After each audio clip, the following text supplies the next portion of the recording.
తమన్ గారు నమస్కారం. నమస్కారం రాజేష్, బాగున్నారా? బాగున్నాను. చాలా హెక్టిక్ వర్క్. ఇప్పుడే కొంచెం రిలీఫ్ అయినట్టున్నారు. బట్ నాకు ఇంటర్వ్యూకి టైం ఇచ్చినందుకు థ్యాంక్ యూ సో మచ్. నువ్వు నా బ్రదర్, నీకు నా టైం ఇవ్వడం ఏంటి? కలిసి అందరం ఒకే ఇండస్ట్రీలో ఉన్నాం, పని చేసుకుంటున్నాం. So happy. Thank you.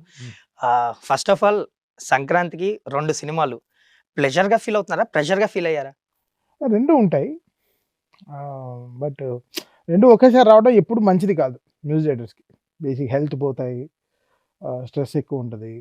వీళ్ళది ముందు ఒక రీల్ అయిపోతే వాళ్ళది ఎక్కువ అయిపోయిందంట, మంది ఇంకో రెండో రీల్లోనే ఉన్నాడు, తను ఫోర్త్ రీల్ అయిపోయిందంట. సో అలా ఒకలాంటి ఎనర్జీస్ క్రియేట్ అవుతాయి.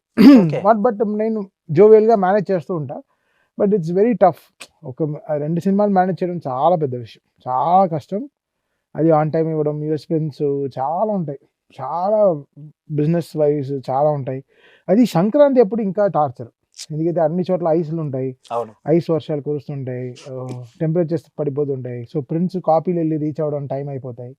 సో ఇవన్నీ లాజిస్టిక్స్, ముందరే ఫ్లైట్, సమ్ టైమ్స్ ల్యాండ్ అవ్వవు, ఎక్కువ స్నో ఉంటే ల్యాండ్ అవ్వదు. అవును, ఇదో ప్రాబ్లం ఉంటుంది. సో ఇలాంటివంతా బిజినెస్, ట్రేడ్, ఈ సంక్రాంతి అనేప్పటికి చాలా టఫ్, కొంచెం tough.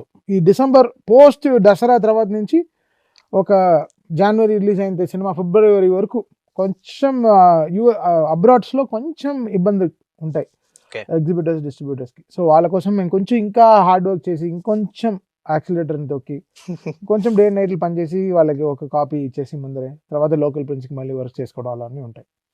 So it's never pleasure వచ్చి సక్సెసే. Okay. సినిమా సక్సెస్ అవుతే ప్లెజరే, కాబట్టి ఇంకా మంచి మ్యూజిక్లో వస్తే, బ్యాక్గ్రౌండ్ స్కోర్స్లో వస్తే ప్లెజర్ ఉంటుంది తప్ప, బట్ అది ప్రెషరే.